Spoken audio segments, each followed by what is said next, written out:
c'est pas vivre comme si le monde allait s'effondrer tout le temps. Moi, je compare souvent ça à une assurance incendie. Quand tu prends une assurance incendie pour ta maison, tu vis pas comme si ta maison brûlait. Tu vois, c'est pas tout à fait la même. C'est vachement important de différencier les deux. Par contre, tu as une assurance qui te permet de dire que si ta maison brûle, bah, tu pourras la reconstruire. On peut difficilement être heureux si on sait que notre avenir n'est pas assuré. Et aujourd'hui, notre avenir n'est pas assuré. Notre civilisation menace de s'effondrer et d'entraîner avec elle le reste du vivant. Quand on sait ce que l'avenir nous réserve, c'est facile de planifier sa vie. On sait qu'on fait un prêt pour acheter une maison, une voiture, on fait des études parce que dans 10 ans on aura un meilleur travail. Mais demain, ce monde dans lequel on a grandi, ce monde dans lequel nos parents et nos grands-parents ont vécu, eh bien il n'existera très certainement plus. Mais sortons quelques instants de cette vision anthropocentrée. Chaque jour, le système éradique 150 à 200 espèces animales et végétales.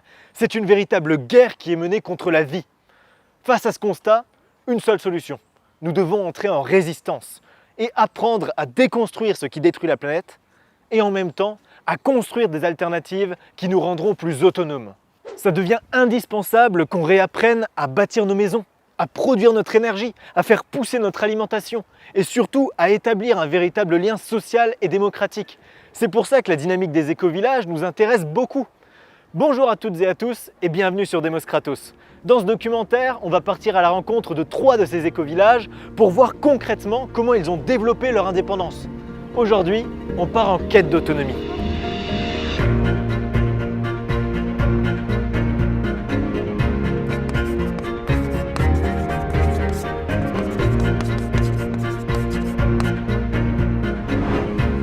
Salut Julien, Salut Johan.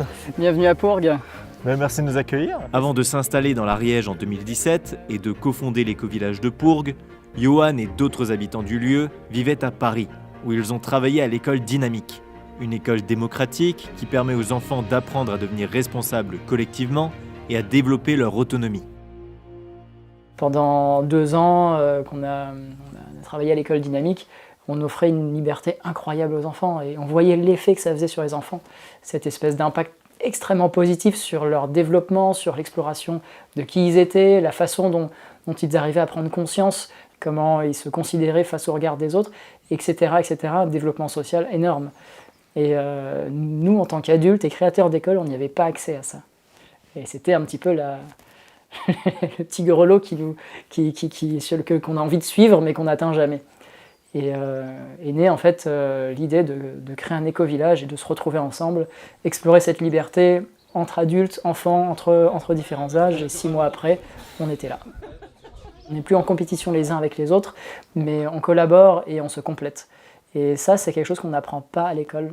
Et dans la société actuelle, c'est pas une norme de venir se compléter les uns les autres dans nos compétences, dans nos savoir-faire et dans qui on est.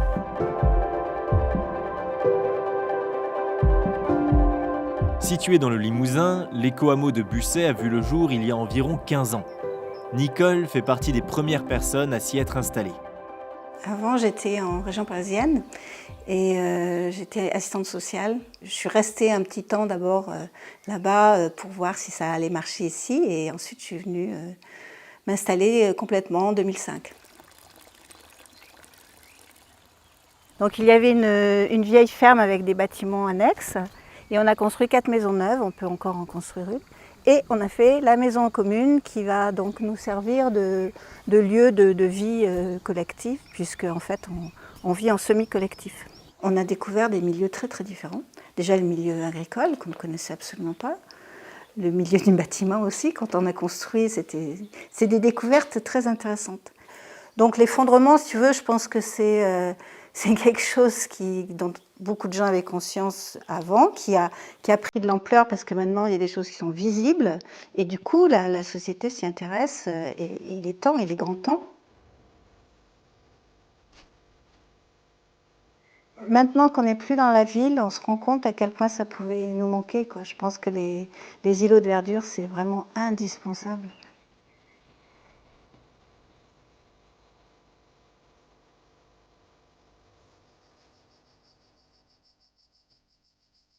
Dans le Lot-et-Garonne, le projet de Terra a été initié en 2014. Thibault l'a rejoint il y a maintenant 1 an. Alors j'ai habité sur Bordeaux en fait, et sur la région bordelaise pendant environ 10 ans. J'ai mené un master en philosophie. Et donc c'est vrai qu'à la fin de mon mémoire, j'avais un tout autre regard sur la violence et sur les causes de cette violence. Ce qui m'a amené à chercher non plus à être en contre, mais à être en pour, à voir ce qui se faisait et ce que je pouvais apporter. Où mettre mon énergie, où mettre mes qualités au service d'un projet qui fasse sens pour moi.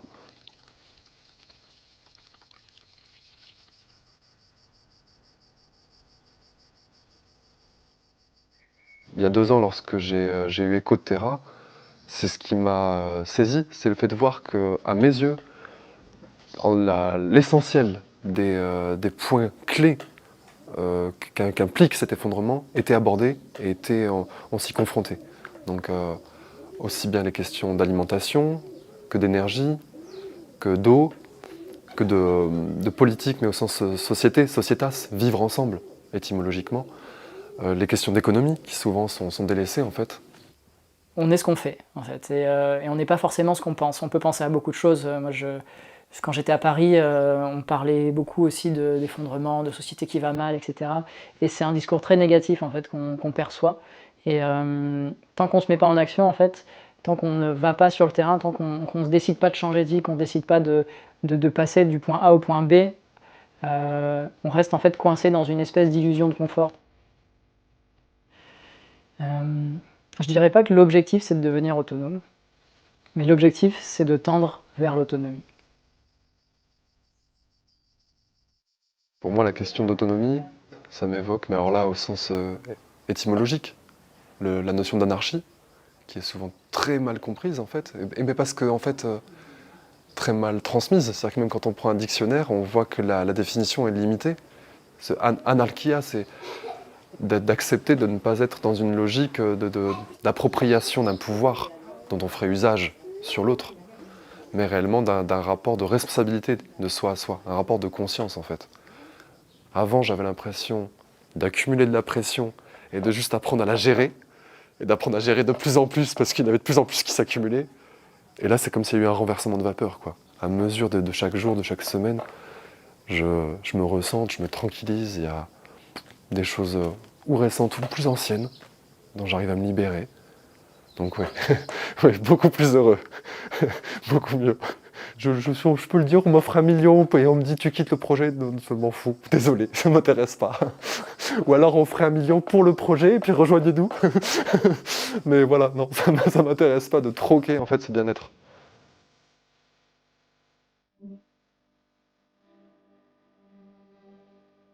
J'ai construit ma maison, et ça c'est incroyable, de pouvoir suivre le processus de construction de ton environnement selon tes besoins et l'image que tu t'en fais.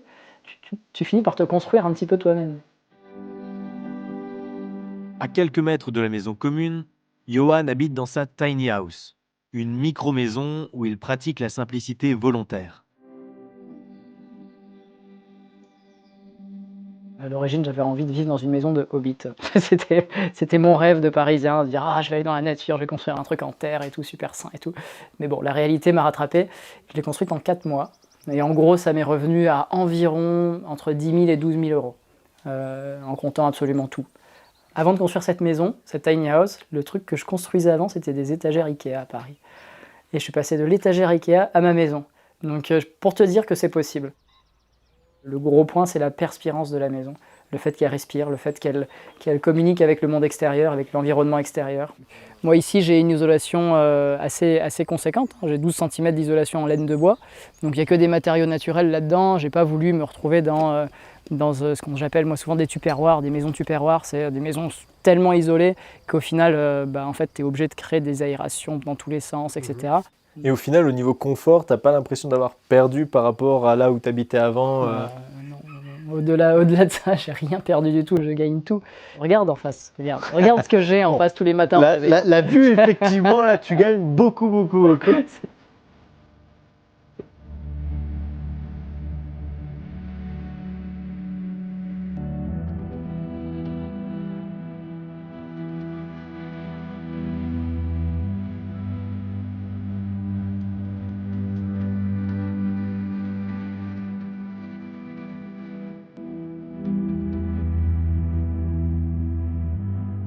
Il existe plusieurs sortes d'habitats légers, des tiny houses, mais aussi des roulottes ou encore des yurts.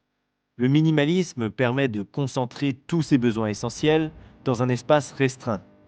Le coût de construction d'un habitat léger varie selon que les matériaux utilisés sont neufs ou de récupération, mais reste tout de même inférieur à celui d'une maison classique. Pour moins de 100 000 €, grâce à la combinaison terre, paille, bois, Charlotte a réussi à construire sa maison de 100 mètres carrés avec Christophe, son compagnon. Pendant plusieurs années, on a un peu promu des actions à faire, ce qu'il faudrait faire, vivre dans des logements plus économes en énergie, prôner la sobriété de vie tout simplement. Et au bout d'un moment, on s'était dit c'est bien de dire ce qu'il faut faire, mais ce serait pas mal de le faire nous-mêmes. Et donc on s'est dit voilà, allez, on le fait quoi. Dans la structure, on a mis des montants qui maintiennent les bottes de paille entre elles, bien serrées entre elles. Donc c'est comme un jeu de Lego, hein, tuc, tuc, tuc, tuc, tuc, on monte les murs en paille. La paille, c'est un bon isolant, mais ça manque d'inertie. La terre, à l'intérieur d'une maison, ça va capter l'humidité quand il y en a trop et ça va la restituer quand il n'y en a pas assez. Donc ça donne un confort de vie qui est vraiment agréable. Et j'avoue que vivre dans autre chose qu'une maison en paille, maintenant, ce serait plus dur. Parce qu'on est vraiment, vraiment, vraiment bien. Le projet Terra, il est arrivé à Masquières en octobre 2015. Dans les premiers mois, on a habité sur place. Donc on était quelques-uns, il y a une maison commune à se partager le lieu. Beaucoup de personnes sont arrivées, se sont installées. Il y avait deux facteurs. D'une part, il n'y avait pas la place pour que tout le monde vive sur le lieu. Et surtout, progressivement, on s'est rendu compte que ce n'était pas ce qu'on voulait, c'est-à-dire on ne cherchait pas une vie communautaire, mais on cherchait à construire plus un écosystème sur le territoire. Et alors en 2017, on a été contacté par le maire de Trentelle, qui nous a proposé de faire quelque chose avec sa commune. Alors, le projet de Terra, disons que j'avais entendu parler de Terra. Je suis allé voir sur le site ce qu'il se proposait de faire. Et du coup, comme la commune a un terrain constructible sur l'Ustrac, dans un site particulièrement choisi, je leur ai dit, écoutez, moi j'ai l'endroit idéal pour vous.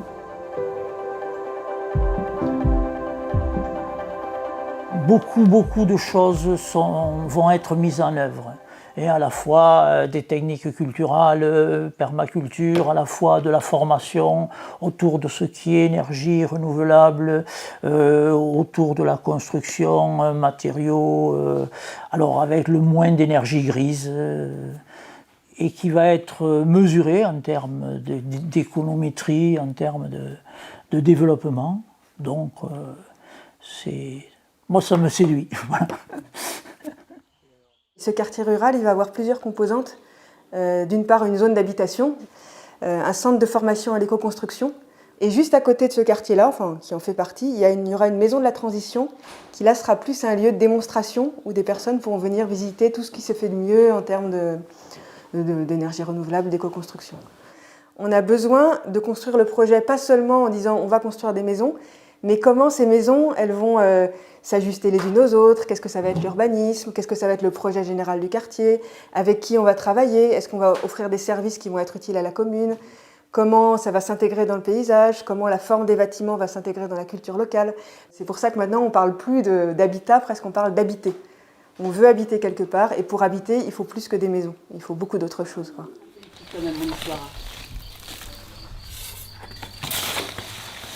La question de l'autonomie de l'habitat amène également à repenser la manière dont on va consommer et donc produire notre énergie. Notre priorité ici, ça a été tout de suite de venir développer d'abord le lieu, le vivre ensemble. L'énergie, c'est arrivé plus tard. Même par exemple, changer de fournisseur d'électricité, c'est arrivé assez tardivement. On a mis du temps en fait, on avait des priorités autres. Et ici, on a beaucoup plus mis l'accent sur réduire notre consommation. On est plus dehors.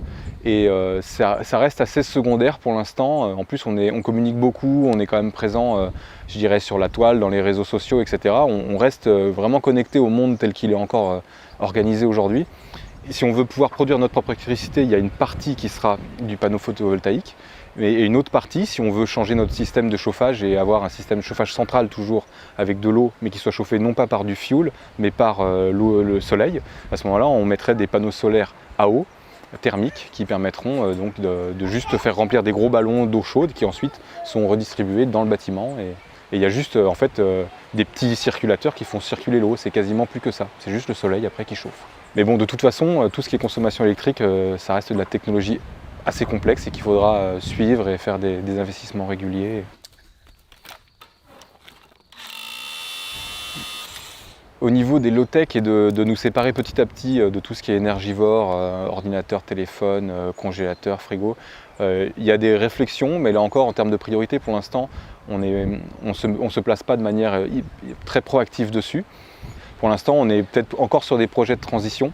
Donc par exemple du photovoltaïque, on sait que peut-être passé 40 ans, on va commencer à avoir des baisses de rendement tellement importantes qu'il faudrait peut-être remplacer le parc et qu'on ne sait même pas les recycler. Donc forcément, quand on se pose ces questions-là, il y a plusieurs personnes qui amènent ce genre d'argument en disant est-ce que ça va vraiment être sensé sur le long terme?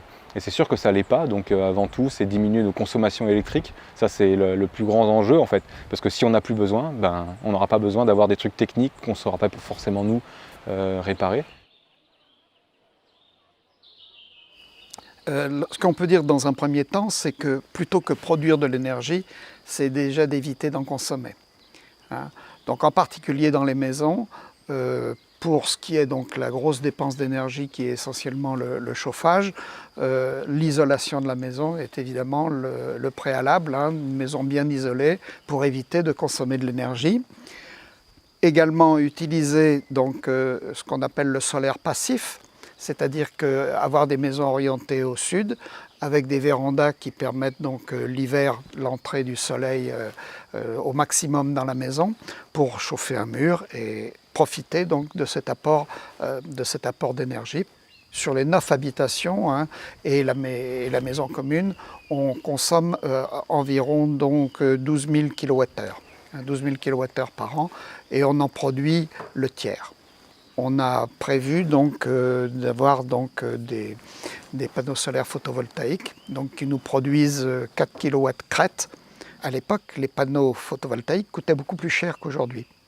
Et donc, dans un souci de récupérer quand même une partie de cet investissement, on a choisi de revendre l'électricité à EDF et de racheter l'électricité. Donc on revend actuellement, alors aujourd'hui, parce que les tarifs évoluent au fil des années, aujourd'hui donc on revend l'électricité 60 centimes le kilowattheure et on la rachète 11 centimes le kilowattheure. La notion d'autonomie comprise comme de l'autarcie, je ne la veux pas. Je pense que ce qui est important, c'est que si on produit de l'électricité, il y ait un réseau qui permette de la partager, parce qu'il y a des endroits où les gens ne pourront pas installer de panneaux photovoltaïques. Donc je pense que le réseau EDF est important parce ce qu'il représente de solidarité quand même, il ne faut pas l'oublier. Je pense qu'au niveau de la solidarité et de la résilience du système social global, c'est plus important de fonctionner avec un système décentralisé. Le gros problème de l'énergie aujourd'hui, c'est qu'elle est conçue, comme la plupart des grands modèles industriels, sur le principe de la rareté des capitaux. Et on voit bien qu'aujourd'hui, la plupart des technologies qui arrivent, y compris celles de l'énergie, sont des technologies qui cassent cette centralisation de la production et qui va plutôt la disséminer en local et finalement où chacun va pouvoir produire par lui-même ce dont il a besoin pour vivre. Il y a 3 ans, quand on est arrivé ici, on a organisé un chantier école avec un partenariat avec des professionnels de l'éco-construction, de l'énergie, de l'eau. Donc on a appris à construire des poêles bouilleurs, on a appris à construire des panneaux thermiques du début jusqu'à la fin, on a appris à installer et dimensionner des panneaux photovoltaïques. Et ça nous a permis d'avoir en tout cas une part de la compétence et de la connaissance qui nous permettra demain de pouvoir être de plus en plus autonome. Pour l'instant, le meilleur moyen pour stocker son énergie, ça reste aujourd'hui malheureusement les batteries. Et quand on est dans des zones comme ici un petit peu surélevées, on peut stocker aussi cette énergie en faisant remonter l'eau sur les hauteurs et ensuite en la relâchant pour faire fonctionner une turbine en haut. Sur Trintel, on aura une autre façon de fonctionner puisqu'on est proche d'une rivière, le Lot. Et donc on produira notre électricité aussi à partir d'hydroliennes.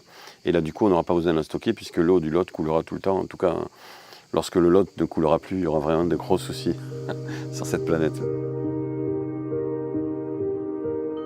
La quête d'autonomie passe également par une recherche de la résilience au niveau alimentaire.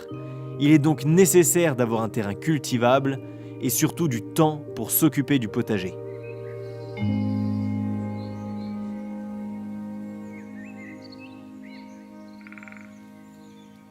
Donc ici, c'est le premier jardin qu'on a mis en place quand on est arrivé sur la maison. On a essayé maintenant cette année de diversifier les endroits pour cultiver, justement pour aller vers plus de production, passer de 200 mètres carrés à 600 mètres carrés en dessous. Donc on a voulu faire un design de jardin forêt, mais c'était particulier parce que c'était un grand périmètre.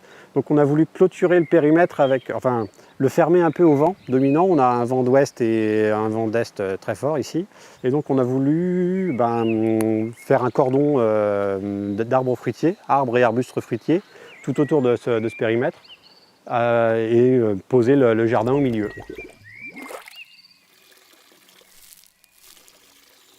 Quand on produit son alimentation, on est un peu plus conscient de ce qu'on fait avec son assiette. Déjà, quand on arrivera à produire 20, 30, 40% de notre consommation maraîchère, par exemple, déjà on aura fait un pas. Et puis on se sera engagé sérieusement.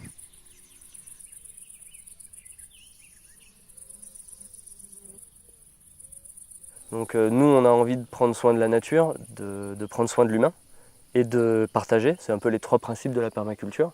On s'inspire un peu de Jean-Martin Fortier sur l'organisation des jardins, pour avoir des choses qui font un peu tous la même taille, qui sont pratiques. Donc ça, c'est plutôt pour prendre soin de l'humain. C'est-à-dire pas travailler trop au champ comme des tarés et se perdre parce qu'on n'est pas organisé. Et après, l'aspect un peu plus, on va dire, prendre soin de la nature, on va essayer de travailler avec la nature. Donc on va faire des amendements un peu avec du broyat de bois, de la paille. On veut travailler à la main aussi dans ces espaces-là, pour en fait mettre la main à la pâte, là où d'habitude on met des intrants ou de la pétrochimie qui, elle, permet de diminuer le nombre d'humains. Pourquoi on ne travaille pas avec les animaux à terra, par exemple, au niveau de traction animale ou de jardin? Parce que effectivement c'est du boulot en fait. Et mine de rien, mon objectif c'est de ne plus travailler le sol. Donc concrètement, j'aurais pas tellement besoin de traction animale parce que logiquement, j'ai plus besoin de travailler le sol. Et j'espère qu'on sera assez nombreux pour pouvoir quand même faire tout ou manuellement ou avec des outils qui permettent de les pousser manuellement. Tu vois, il y a des semoirs, des choses comme ça. On n'a pas forcément besoin de la traction animale pour faire du maraîchage. Quand on a beaucoup de production, on transforme nos produits. Donc on a des conserves, là on a mangé hier soir une compote de pêche qui venait d'ici. Donc ici on a des pommiers, des pêchers et puis des petits fruits rouges, des framboises, des cassis, des fraises. Quand on arrive assez tôt parce que les enfants ils picorent tout avant nous. On fait du jus des confitures, on transforme pas mal de choses. Les courgettes, quand on en a beaucoup, on fait des soupes, voilà. Donc en hiver, on est content de retrouver tout ça aussi. Pour tout ce qui est légumes, donc on essaie d'en faire le maximum sur le potager et ça couvre une bonne partie de notre consommation. Le reste, on l'achète à des maraîchers du coin. En fait, on a un cercle et puis après on l'agrandit, quoi. De préférence chez nous, après un peu plus loin, un peu plus loin, un peu plus loin. Alors il y a des produits dont on pourrait se passer, c'est clair, mais pour l'instant on n'a pas trop cherché à... Après, chaque individu peut faire l'impasse, par exemple dire je ne bois plus de café, je vais privilégier les tisanes, parce qu'il y a beaucoup d'herbes sauvages aussi qu'on peut manger, il y en a certains qui s'y intéressent bien.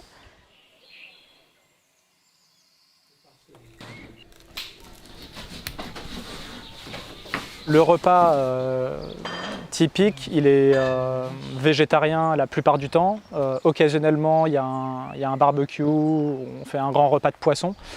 Mais tout ce qui est viande ou volaille, habituellement, c'est plutôt des repas perceux qui sont faits. Et les repas collectifs principalement végétarien, c'est parce que c'est quand même une sensibilité qui est pas mal partagée, et pour des raisons de sensibilité vis-à-vis de la vie de l'animal et de l'environnement. Enfin, c'est quelque chose d'assez répandu et classique maintenant. Et c'est pour ça qu'il y en a beaucoup. Alors déjà, on a quelques véganes et antispécistes purs et durs, mais même ceux qui mangent de la viande, la plupart, ils ont rendu ça très très occasionnel, parce qu'il y a un côté de connexion au réel qui est là et qui nous dit qu'il y a quelque chose de pas cohérent et pas durable dans le fait de manger de la viande tous les jours, par exemple. C'est pour les poules. Mais oui, le plus habituellement, c'est des lasagnes véganes sans gluten, des poêlés, des dalles, des salades et des soupes en tout genre. Enfin voilà, quoi, c'est plutôt ce genre de choses qu'on mange ici.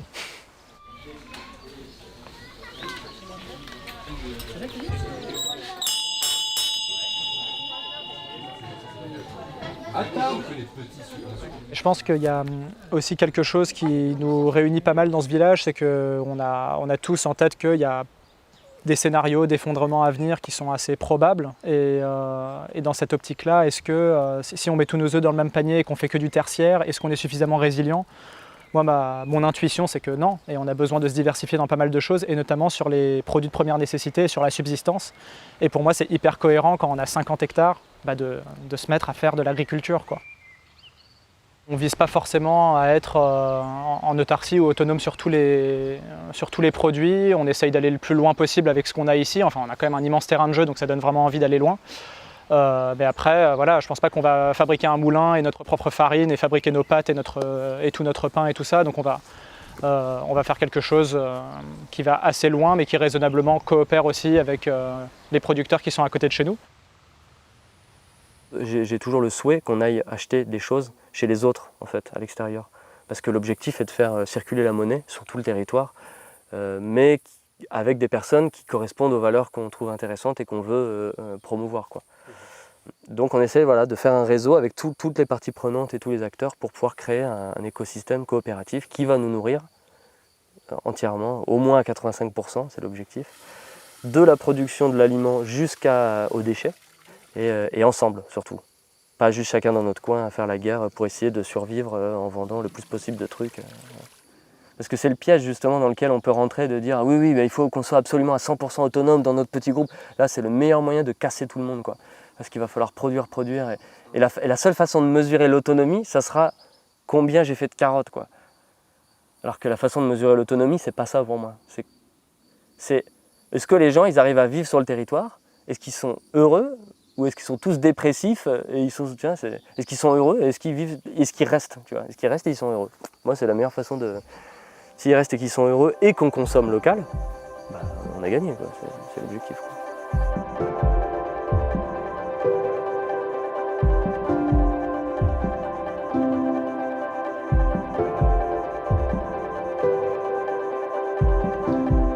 Et à partir du moment où tu produis ton alimentation, où tu collectes de l'eau, que tu la potabilises, que tu la recycles, que tu récupères tes déchets, que tu produis ton énergie à partir d'investissements de panneaux thermiques ou panneaux photovoltaïques ou poêle bouilleur, si jamais tu as des problèmes ensuite de rupture de réseau et de réseau de distribution, tu seras quand même plus en capacité de résister, enfin de résister en tout cas en termes de résilience, que si malheureusement tu es seulement connecté au réseau, que tu n'as aucun moyen de produire toi-même, ce qui te permet d'être souverain dans ta vie. Donc pour nous, c'est très important d'arriver à ce niveau-là.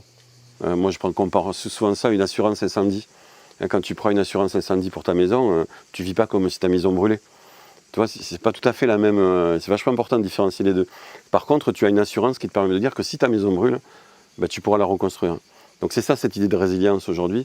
C'est pas vivre comme si la maison allait brûler, mais vivre avec quelque chose qui te permet de savoir que même si elle brûle, tu pourras continuer finalement à vivre. Et si demain le système s'effondre, on sera le plus préparé possible. Mais on ne vit pas comme si tout allait s'effondrer et que finalement on commence à stocker des boîtes de conserve pour survenir à nos besoins pendant un an. Non, c'est pas du tout cette... je pense qu'on n'est pas dans cette représentation un peu négative. Voilà, on n'est pas des survivalistes, on est plutôt des humanistes, des gens qui veulent impacter le moins possible en fait notre environnement et puis surtout vivre bien ensemble en fait. Parce que c'est ça l'important aussi.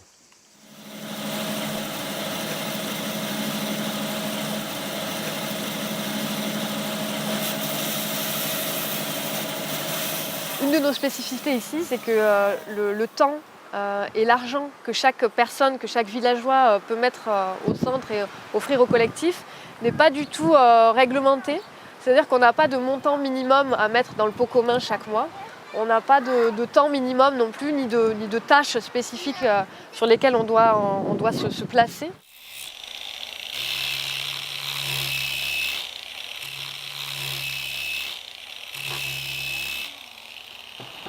Pour le moment, il n'y a personne qui travaille à l'extérieur. Enfin, on est plusieurs à avoir des activités un peu indépendantes et parfois ponctuellement à bouger pour certaines choses. Mais il n'y a personne qui est salarié, voilà, du genre qui part le matin, qui revient le soir. Mais ce n'est pas un souhait collectif forcément. Parce que là, c'est pareil, c'est laissé à la liberté de chacun. Parce qu'on pense que c'est par là aussi qu'on permet à chacun de se responsabiliser. Par contre, on s'est aperçu que c'était important pour que ça fonctionne, qu'il y ait un maximum de transparence. C'est-à-dire que sur l'argent, par exemple, on est obligé de rien, il n'y a pas de minimum et tout. Mais par contre, on est au courant tous qu'une personne ici, chaque mois, elle coûte environ 420 €. Donc si toi, tu mets moins, ben voilà, on sait qu'il y a quelqu'un d'autre qui doit mettre plus pour qu'on arrive à l'équilibre. Mais en fait, on est allé jusqu'au bout de la logique en se disant, si ça venait à capoter parce que, chacun ne met pas assez et que on préférait que ça capote plutôt que d'obliger les gens en fait, de l'extérieur à mettre, etc. Et en fait, ça ne se passe pas comme ça. On voit que en fait, ça s'équilibre. Il y a des personnes qui ont des activités ou qui ont une rente et qui peuvent mettre beaucoup plus dans le pot commun, d'autres qui mettent rien du tout mais qui passent du temps au jardin, du coup on achète moins de fruits et légumes, etc.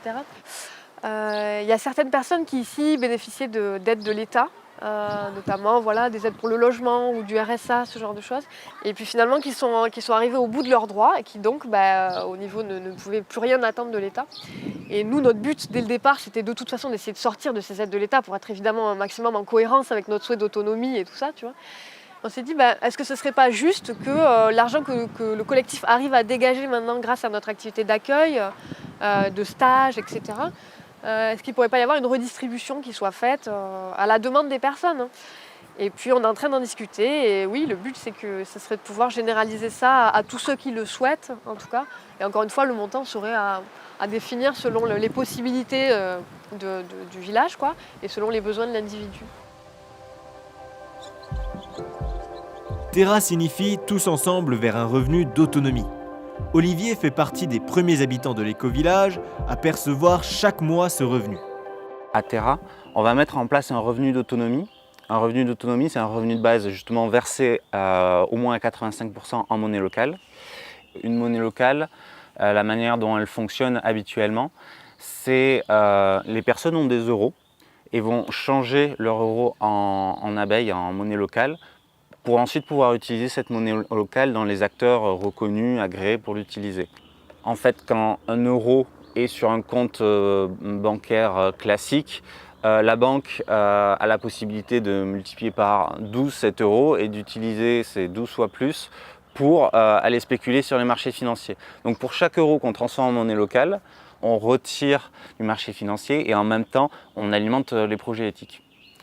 On met en place aussi la production pour être sûr que ce revenu de base puisse être dépensé dans des acteurs respectueux des humains et de la nature.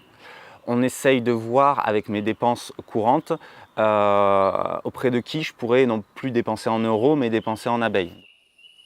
Dans le réseau de cette monnaie locale qui s'appelle l'abeille, tous les besoins ne sont pas encore remplis. Tu vois. Par exemple, moi si je veux acheter de l'essence, je ne peux pas avec les abeilles. Si je veux payer mon loyer, moi je peux, mais il y en a qui ne peuvent pas encore. Donc on voit avec le propriétaire, on va le voir, on va dire bonjour, hein, on fait l'abeille, hein, on vous explique ce que c'est.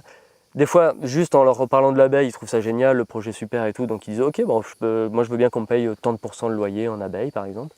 Puis des fois les gens disent non, moi je n'utilise pas ça, et on leur demande qu'est-ce que vous avez besoin. Et par exemple, des fois ils vont dire moi j'ai besoin de faire des travaux chez moi. Ah bah ça tombe bien, on a quelqu'un qui fait des travaux chez nous. Vous pouvez le payer en abeille. Et on commence à construire l'écosystème comme ça. C'est pour ça au début on était parti sur des logiques d'éco-village. Et maintenant, on arrive dans des logiques d'écosystème coopératif. Car l'idée, c'est que sur un territoire de 30 km autour de nous, on doit tout trouver pour pouvoir vivre. Donc ça veut dire de l'eau, de l'énergie, de quoi manger, de quoi construire nos maisons. Et c'est pas parce qu'on va être 1000 ou 10 000 ou 100 000 à être vraiment à une planète d'empreinte écologique que le monde va changer. Non, c'est pas ça. Il vaut mieux aujourd'hui passer de 5 à 3 Parce que là-dedans, vraiment, déjà, il y aura un énorme changement. Et plus on sera capable de changer, plus d'autres changeront, plus on sera capable de changer. S'il y a des moyens de le montrer, et que les gens ont envie de le faire, à ce moment-là, oui, je pense qu'on peut entraîner beaucoup de gens avec nous. Il y a quand même beaucoup de gens qui sont soucieux de changer de vie et qui demandent donc à venir visiter.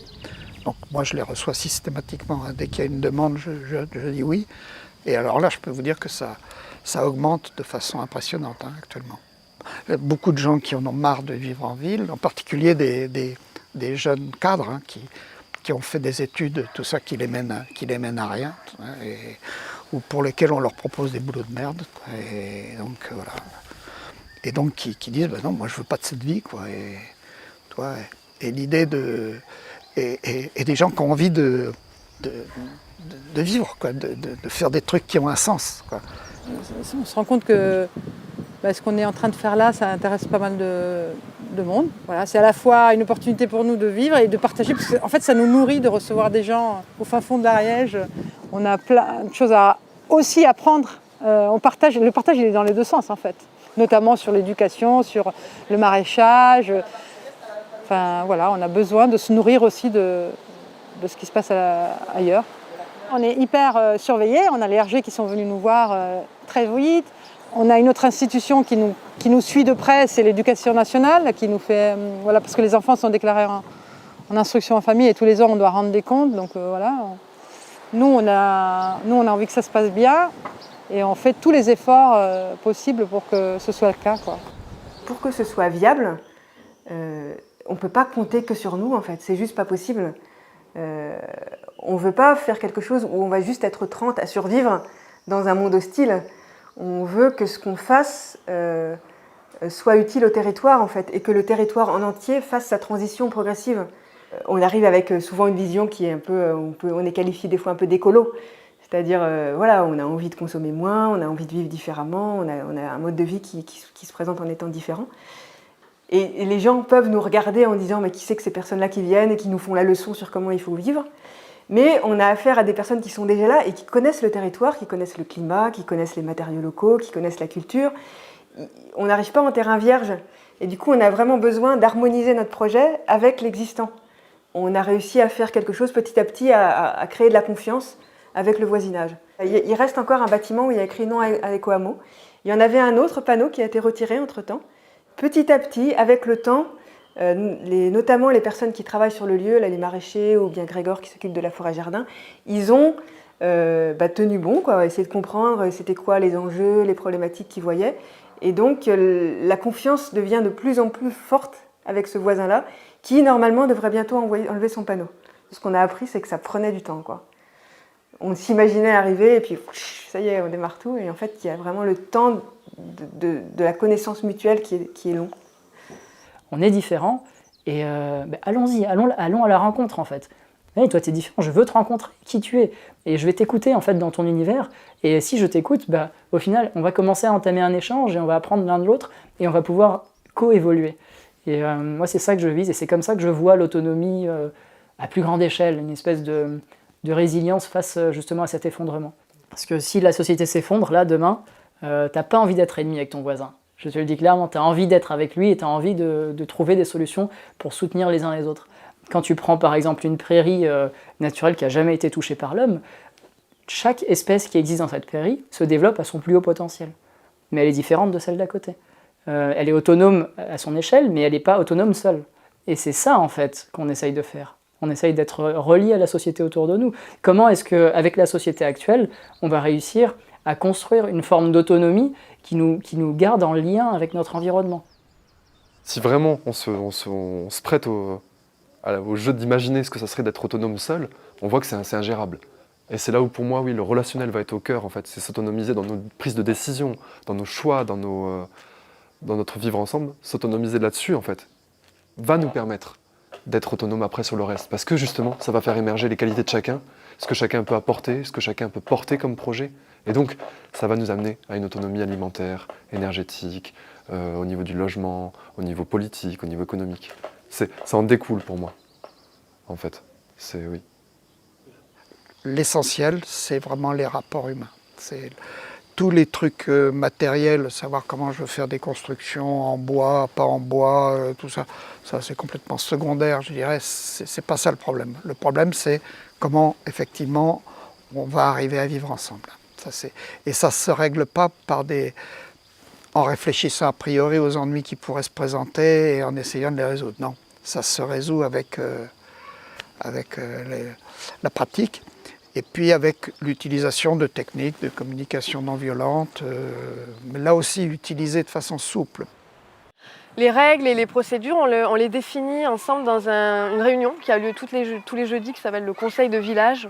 Ici, c'est vrai qu'on est le village de la liberté individuelle, donc forcément, finalement, c'est tout un tas de personnes, d'individus, et leurs souhaits, leurs envies, leurs points de vue vont à un moment donné rentrer en conflit, mais dans le sens neutre, positif du terme, c'est-à-dire juste ils vont se rencontrer. Et du coup, en effet, on a décidé ensemble de tout un tas de règles de vivre ensemble qui constituent notre cadre. Donc c'est un cadre qui est co-construit et qui est évolutif, on peut le faire bouger tout le temps. Et une société, plus elle a de règles, plus on déresponsabilise les individus. C'est le principe de notre société au niveau global aujourd'hui. Donc moi je suis vraiment pour l'informel et qu'on soit créatif et qu'on se fasse confiance, qu'on s'encourage, qu'on se tire vers le haut. Ce règlement intérieur n'est pas du tout quelque chose qui a la même posture de contrainte de notre quotidien, etc. C'est notre règlement intérieur. Je pense que ça a le mérite d'être une des petites règles, peut-être des centaines de petites règles qu'on aura. Et pour l'instant, j'ai l'impression qu'on n'est pas débordé de règles. Quand il y a une transgression de ce cadre, parce qu'en fait ça arrive aussi, là il y a plusieurs solutions et on peut aussi décider de saisir un autre organe. On a deux organes principaux ici, le conseil de village et le comité d'enquête et d'arbitrage, CEA.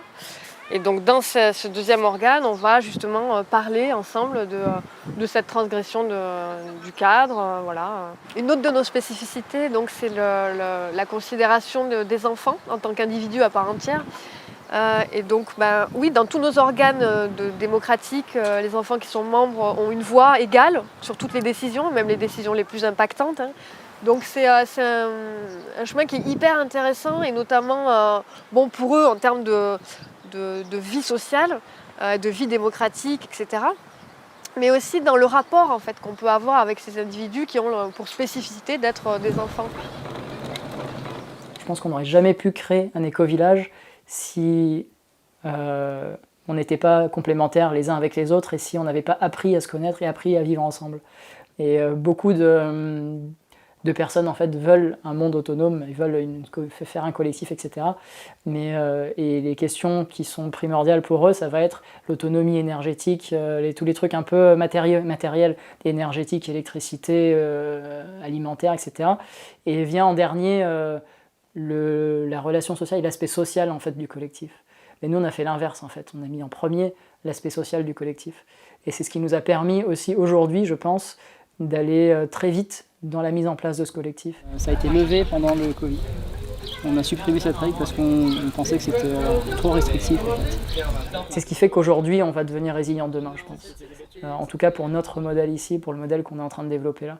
Et aujourd'hui, de tous les villageois qui sont arrivés au début, il n'y a jamais eu de villageois qui sont partis sur un conflit. C'est jamais arrivé. Et même s'il y a des conflits de temps en temps, on a les outils pour les résoudre. On a un outil qu'on utilise qui s'appelle le cercle restauratif. Et ce qui se passe, c'est quand deux personnes ou deux parties sont en conflit sur un sujet donné, une des deux personnes ou une des deux parties peut aller contacter un facilitateur. Et à ce moment-là, ce que le facilitateur va faire, c'est qu'il va un peu voir quelle est la problématique avec moi, etc.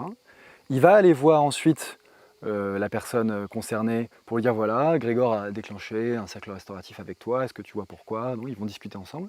Et puis, la partie A et la partie B vont chacune inviter d'autres personnes. Et là, il y a tout un jeu de présentation de la personne A, pause, reformulation de la personne B pour vérifier que la compréhension mutuelle se fait. Une fois qu'on s'est bien compris, on va chacun prendre une part de la responsabilité du conflit, voilà, en quoi on était responsable de ce qui s'est passé, et ensuite on va établir un plan d'action.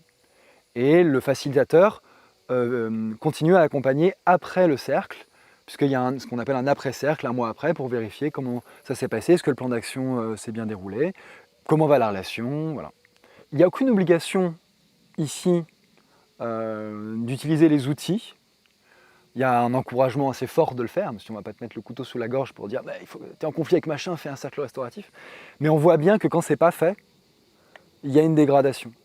On le voit en négatif et on le voit en positif quand il y a un cercle restauratif qui se passe bien, c'est-à-dire où il y a vraiment de part et d'autre l'intention de restaurer la relation. Parce que bien sûr, si on y va avec l'intention d'avoir raison, ça ne marche pas. On voit que ça infuse en fait, dans le reste du collectif et qu'il y a des résultats en fait, qui dépassent largement le cadre de la relation entre les deux personnes qui étaient concernées au début, quoi. Si on ne se saisit pas de ces outils, ça peut être extrêmement difficile de survivre ici en fait. Il y a une vraie nécessité de se saisir des outils, et quitte à en trouver d'autres, hein, mais vraiment pour faire avec la différence. Parce qu'en gros, si tu veux faire un projet avec que des gens qui te ressemblent, il ne faut pas venir ici. Comme il y a de la différence, il faut dépenser